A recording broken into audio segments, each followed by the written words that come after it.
अब दोस्तों आता है नेक्स्ट फेज। उसमें क्या होगा, कनाडा में यूएस की जो वीज़ा अपॉइंटमेंट सर्विस की एक वेबसाइट है जिसे कि AIS के नाम से जानते हैं, उसको हमें एक्सेस करना होगा। वहाँ पर हम हमारा लॉगिन क्रेडेंशियल डेवलप करेंगे। अब AIS की वेबसाइट में सिंगल लॉगिन से ही जितने भी अपने DS-160 जनरेट किए उन सबको क्लब करके आप अपनी फ़ी पे कर सकते हैं और अपॉइंटमेंट बुक कर सकते हैं। तो अब आगे बढ़ते हैं और हम चलते हैं AIS की वेबसाइट पर। सो ये आप देख सकते हैं AIS.usvisa-info.com, ये है वो वेबसाइट जहाँ पर आपको सबसे पहले एंट्री लेनी है। उसके बाद अगर आप नीचे स्क्रॉल करेंगे तो यहाँ पर आप देख सकते हैं काफ़ी सारी इन्फॉर्मेशंस है। अब यहाँ पर मैं फर्स्ट टाइम एप्लीकेंट हूँ तो मुझे यहाँ पे मेरी प्रोफाइल बनानी होगी। तो सबसे पहले क्लिक करते हैं क्रिएट एन अकाउंट पर। सो यहाँ पे क्लिक किया क्रिएट एन अकाउंट पर, दोबारा से नया पेज खुलता है, दोबारा से नीचे स्क्रॉल कीजिए। अब आपको यहाँ पे पर्पस पूछा जा रहा है, तो please select condition that best apply to you. So दोस्तों यहाँ पर AIS में आपको सेकेंड ऑप्शन सेलेक्ट करना है, I am a non Canadian citizen residing in the Canada and who has completed the US non-immigration visa application DS-160 and want to apply for a visa। फिर आपसे एक declaration पूछा जाता है, आप उसे एग्री कर लीजिए और उसके बाद आप कंटिन्यू पे क्लिक करते हैं। और यहाँ पर अभी आप नॉन रेजिडेंट एप्लीकेशन की अपनी यूज़र ID क्रिएट कर रहे हैं। फिर आपसे आपका नाम, आपका ईमेल ID और पासवर्ड इन्फॉर्मेशन पूछा जाएगा। साथ ही साथ आपको इनकी कंडीशंस को एग्री करके वहाँ पर आप अपना नया लॉगिन क्रिएट कर सकते हैं AIS की वेबसाइट पर। अब दोस्तों जैसे ही आप AIS की वेबसाइट पर अपना लॉगिन क्रिएट करते हैं, आप लॉगिन करेंगे, आपकी अगर पहले से कोई प्रोफाइल बनी हुई नहीं है तो आपको स्टार्टिंग से ही आपका एक फॉर्म आ जाएगा। उस फॉर्म पे आपको अपना नाम, जैसे कि नेम, सरनेम, उसके बाद में country of issued passport, then country of birth, उसके बाद कंट्री ऑफ परमानेंट रेजिडेंसी। तो अगर आप परमानेंट रेजिडेंसी कनाडा के हैं तो ठीक है। अगर आप वर्क परमिट पे या स्टूडेंट परमिट में हैं तो कंट्री ऑफ परमानेंट रेजिडेंस आपका इंडिया ही रहेगा, जैसे कि मैं फिल किया। फिर पासपोर्ट और DS-160 नंबर। DS-160 नंबर आपने जो पहले PDF दिखाया था उस पर आपके सामने एक DS-160 का नंबर था, वो यहाँ से आपको कॉपी करके यहाँ पे पेस्ट कर देना है। उसके बाद आपका वीज़ा क्लास तो वही B1 B2, फिर डेट ऑफ बर्थ आपको डालनी है, प्राइमरी फ़ोन नंबर डालना है और उसके बाद टेक्स्ट अलर्ट अगर आप चाहते हैं तो आप उसको ओके कर सकते हैं कंडीशन को। फिर आपको यहाँ पे अपना मोबाइल नंबर मेंशन करना होगा, फिर ईमेल ID। उसके बाद were you previously issued a visa to enter United States. So अगर आपके पास पहले वीज़ा नहीं था तो no. And are you travelling from another country to apply for a US visa in Canada. अच्छा, यहाँ पर जो ये आपसे क्वेश्चन पूछा गया ये स्पेसिफिक सिनेरियो के लिए ये वेरीफाई करना चाहते हैं कि मान लीजिए आप इंडिया से कनाडा विजिटर वीज़ा पे आए और अब कनाडा में आपने एप्लीकेशन डाली है US का विजिटर वीज़ा लेने के लिए। So that what it is saying कि travelling from another country to apply for US visa in Canada. हमारे केस में अगर हम वर्क परमिट या स्टडी वीज़ा में हैं तो हम वहाँ से यहाँ आके अप्लाई करने वाला एक स्पेसिफिक टास्क लेके नहीं आए। हम लोग यहाँ पे ऑलरेडी रेजिडेंट है, टेम्परेरी रेजिडेंट है, बट यहाँ के रेजिडेंट है, तो उस केस में ये आपका नो हो जाएगा। फिर आएगा क्रिएट एप्लीकेशन। अब आपने यहाँ पे अपनी एप्लीकेशन क्रिएट कर दी है, यहाँ पे आपका DS-160 वैलिडेट हो जाएगा। उसकी सारी इन्फॉर्मेशन जो है वो AIS जो है उनके पोर्टल से रिट्रीव करके आपको यहाँ पे क्रिएटेड टैब दिखा देगा। देखिए दोस्तों, मेरे केस में क्या था, मैं जब ये वॉक थ्रू बना रहा हूँ ना तो मेरे पास में एक्चुअली कोई DS-160 है नहीं, क्योंकि मैंने अपनी एप्लीकेशन में पहले ही प्रोसेस कर दी थी। तो जब मैं यहाँ पे क्लिक किया नेक्स्ट पे तो उसने वेरीफाई किया वो DS-160 नंबर, और चूंकि एक डमी नंबर था तो उसने बोला कि ये DS-160 एक्चुअली सबमिट हुआ ही नहीं है। तो मैं यहाँ से आगे का वीडियो नहीं बना पाया। तो अब आपको खाली बताता हूँ कि क्या होता है जब आप अपनी पूरी डिटेल यहाँ पे सबमिट करोगे, नेक्स्ट पे क्लिक करोगे, फिर आपसे ये पूछेगा क्या आप किसी और एप्लीकेशन को यहाँ पे ऐड करना चाहते हैं। अब आप सोच रहे होंगे कि मैंने 3 DS-160 जनरेट किए हैं, मैंने मान लीजिए मेरे केस में मेरे वाइफ का और मेरी बच्ची का भी DS-160 अगर है तो मैं यहाँ पे यस करके उसमें उसको ऐड नहीं करूँगा। ये आपको मैं स्पेशली हाईलाइट कर रहा हूँ, आपको उस वक्त अलग से एप्लीकेशन ऐड नहीं करनी है। आपको एक बार अपनी एप्लीकेशन को ऐड करके एक ग्रुप फॉर्म होने देना है, फिर उस ग्रुप को दोबारा ओपन करना है। वो कैसे ओपन करना है मैं मेरा ओल्ड लॉगिन में जाके आपको दिखाता हूँ। इस ओल्ड लॉगिन में जो मेरी प्रोफाइल दिख रही है यहाँ पर मैं क्लिक करूँगा कंटिन्यू पे। तो यहाँ पर जैसे ही मैंने कंटिन्यू पे क्लिक किया आपको यहाँ पे दिख रहा है ऐड एप्लीकेंट। सो आपको अपना जो पुराना एक ग्रुप फॉर्म हो गया है उसमें एंटर होके एप्लीकेंट को ऐड करना है। अब इस ऐड एप्लीकेंट में आप अपनी वाइफ का फिर दोबारा से ओपन करके ऐड एप्लीकेंट करते हुए अपनी बेटी का या अपने जो भी जॉइंट में आप जो भी साथ में जा रहे हैं उन सबकी डिटेल सबमिट करके उनको ऐड कर सकते हैं। अब ये मैं इतना सब कुछ क्यों डिस्क्राइब कर रहा हूँ दोस्तों, क्योंकि अगर आप उसी समय में कंटिन्यूशन करते तो आप जितनी भी एप्लीकेशनों को ऐड करते सबके अलग अलग ग्रुप बनते। तो जब आप अपॉइंटमेंट शेड्यूल करोगे तो उसकी प्रोबेबिलिटी, तो जब आप आगे अपॉइंटमेंट शेड्यूल करोगे तो यहाँ पर आप सबको अलग अलग डेट मिलने की प्रोबेबिलिटी बढ़ जाती है। जबकि आपने एक बार एक ग्रुप क्रिएट करके आपके बाकी सारे एप्लीकेंटों को उस ग्रुप में ऐड किया, यहाँ पर AIS में ग्रुप में ऐड किया, तो ये आपको सबको सेम ही अपॉइंटमेंट देगा, तो आपको अलग अलग अपॉइंटमेंट नहीं मिलेगा।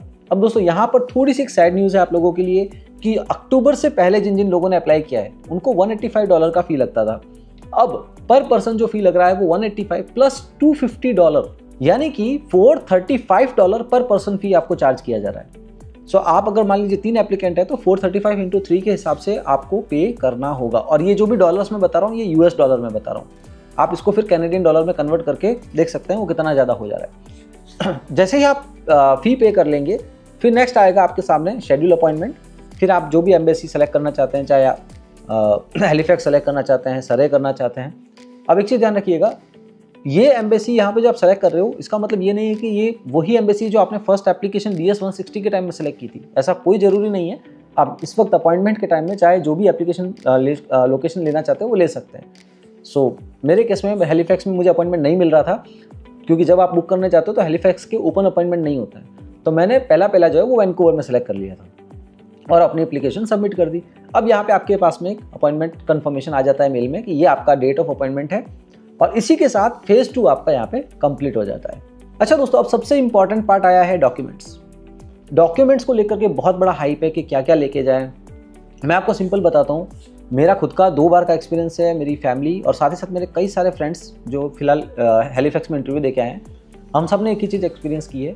सो मेरे सारे कॉन्टैक्ट से बात करने के बाद में जहाँ तक मुझे समझ में आया है, आपको चाहिए आपका original passport, passport size photo, work permit और DS-160 का प्रिंट आउट। ये 4 डॉक्यूमेंट्स ही वहाँ पर कहीं ना कहीं पूछे जाते हैं। उसके अलावा किसी भी कॉन्टैक्ट से कोई एक्स्ट्रा डॉक्यूमेंट नहीं मांगा गया। सो ये तो दोस्तों हमारा एक्सपीरियंस था, बट स्टिल मैं आपको सजेस्ट करूँगा कि आप अपनी फाइल प्रॉपर्ली प्रिपेयर करके जाएँ, जिसमें आपका आता है सबसे पहले DS-160 का प्रिंट आउट जो आपका एक्नॉलेजमेंट ऑफ फॉर्म है, दूसरा आपका ओरिजिनल पासपोर्ट और उसकी फोटोकॉपी भी साथ में रखें, तीसरा हो गया आपका ओरिजिनल वर्क परमिट, उसके बाद चौथा जो है वो आपका फ़ोटो जो आपने खिंचवाया है US वीज़ा के लिए, उसकी 2 कॉपीज़ आप अपने साथ में लेके जाइएगा।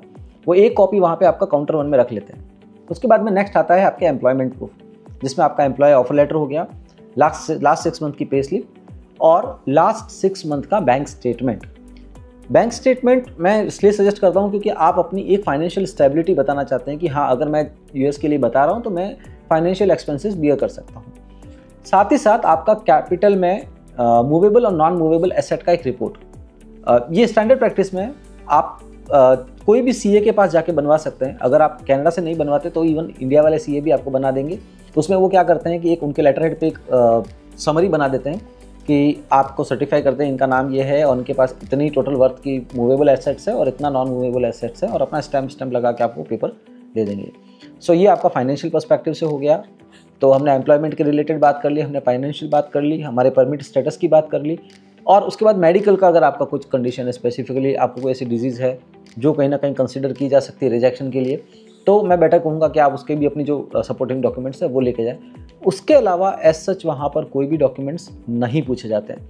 हाँ, अगर आप मैरिड हैं तो मैरिज सर्टिफिकेट और एक डेट ऑफ बर्थ सर्टिफिकेट जरूर साथ में रख लीजिए।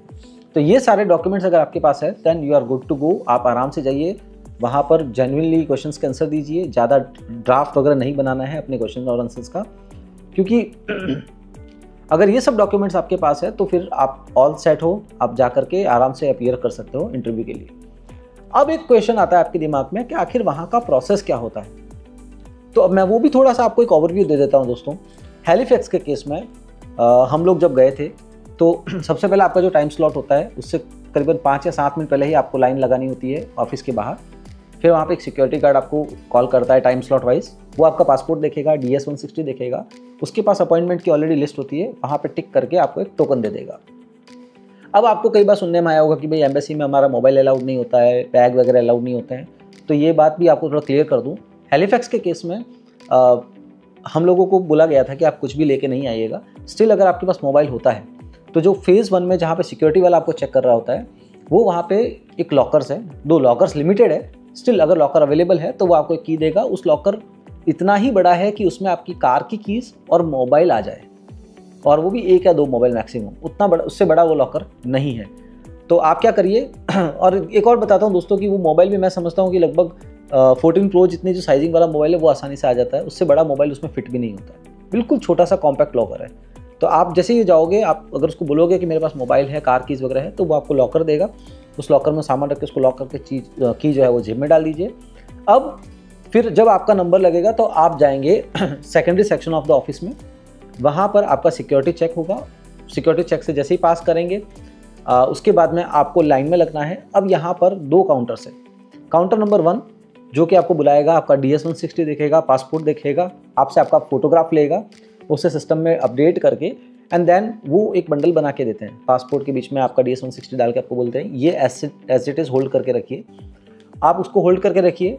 फिर नेक्स्ट काउंटर जहाँ पे इमिग्रेशन ऑफिसर बैठा होता है वो आपसे सिंपली आपका वही बंडल आपके हाथ से लेगा, पासपोर्ट DS-160 स्कैन करता है। उसके बाद में आपकी जो सोशल मीडिया प्रोफाइलिंग वगैरह है वो थोड़ा सा वहाँ पे बैठे बैठे चेक करता है। मैंने इस वीडियो में पहले भी आपसे कहा है, अपनी सारी सोशल मीडिया प्रोफाइल्स को पब्लिक करके जाइएगा, किसी को भी प्राइवेट मत रखना, otherwise there is a chance कि आपका जो है वो वीज़ा रिजेक्ट हो जाए। मैंने वहाँ पे इवन देखा था कि मेरे आगे 2 लोग थे, उसमें एक बंदे का स्टूडेंट वीज़ा था और उसकी ट्विटर आई थिंक शायद लॉक था, अब एग्जैक्ट याद नहीं, बट हाँ एक सोशल मीडिया प्रोफाइल लॉक थी, तो उसे उन्होंने रिजेक्शन दिया। तो इस तरह का सिचुएशन उसके साथ हुआ था। तो मैं आपको सजेस्ट करूंगा कि आपको हर्डल ना आए, इसलिए अपनी प्रोफाइल को पब्लिक रखना। अब हैलिफैक्स एम्बेसी में एक अच्छी बात क्या होती है दोस्तों कि बहुत छोटा सा ऑफिस है और जो क्वेश्चनिंग हो रही होती है ना वो आपको उस लाइन में 1 बाय 1 सबसे क्वेश्चनिंग कर रहे होते हैं, तो लास्ट वाले बंदे को आगे वाले से क्या पूछ रहे पूरा सुनाई देता है। तो जब तक आपका नंबर आएगा 3-4 लोग ऑलरेडी गुजर चुके होते हैं, उनसे क्या पूछा गया, क्या जवाब दिया, वो आपको उस वक्त सुनाई दे रहा होता है। सो मेरे एक्सपीरियंस में जितना मुझे समझ में आया, उन्होंने 2 या 3 क्वेश्चन ही किए। आप कनाडा कब आए, आपकी स्टेटस क्या है, आप जॉब क्या करते हो। अब हस्बैंड वाइफ के केस में तो हस्बैंड की जॉब क्या है, वाइफ की जॉब क्या है, ठीक है ना, और वहाँ क्यों जाना चाहते हो यूएस में, कितने दिन के लिए जाना चाहते हो। बस इस टाइप के 2-4-5 क्वेश्चंस थे और उसके बाद में वो या तो रिजेक्ट कर रही थी, एक्सेप्ट कर रही थी। उसके बाद में हमारा भी नंबर लगा, उसने 2-3 क्वेश्चंस किए एंड देन उसने तुरंत बोल दिया कि okay your visa is approved, passport रख लिए। उसके बाद हम आ गए घर में। एक चीज़ जो मैं आपको यहाँ पे हाईलाइट करना भूल गया दोस्तों, वो है AIS पोर्टल से रिलेटेड, कि जब आप अपना अपॉइंटमेंट वगैरह बुक कर लेते हैं तो आपके अपॉइंटमेंट से 3-4 दिन पहले आपको एक मेल आता है जिसमें आपका डिलीवरी एड्रेस का डिटेल पूछा होता है। उस समय बेसिकली आपका रिटर्न कुरियर का एड्रेस अनलॉक होता है, तो आपको उस समय दोबारा से AIS के अंदर में लॉग इन करना है। आप जो है ना अपनी ग्रुप जो आपने क्रिएट किया है वहाँ पे क्लिक कीजिए और ये जो रिटर्न एड्रेस है ना, डिलीवरी एड्रेस, इसको यहाँ पर आपको अपडेट करना होगा।